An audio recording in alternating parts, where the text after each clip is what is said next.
This terrible coronavirus pandemic has given rise to several new parenting issues. If you're going through a divorce and live in two separate households, both parents should behave as if they're in one household, meaning they should be quarantined in a manner where neither parent is exposed to any other person beyond their small family, because what could happen is if one parent becomes infected, the infection can be transferred by the children to the other parent and thereby infecting the whole family. So you all want to stay quarantined as if you're all together living under the same roof. If you are a parent whose work requires you to be exposed potentially to people who are infected, if you're a first responder, if you work in a supermarket, or if you're a driver for mass transit, you may want to consider waiving your parenting time until the crisis resolves itself, because again, you can become infected by virtue of your heroic job.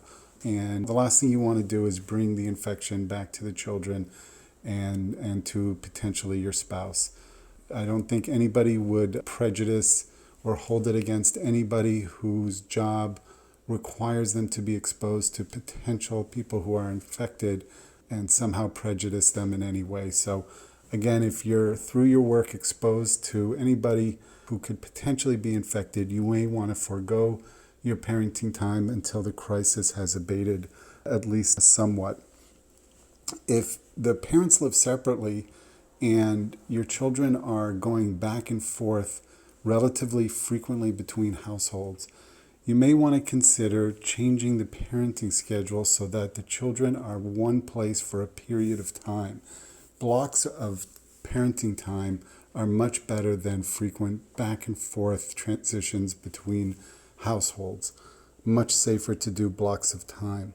The hardest issue to deal with is if one parent is just not observing the quarantine and is potentially bringing the virus into the household.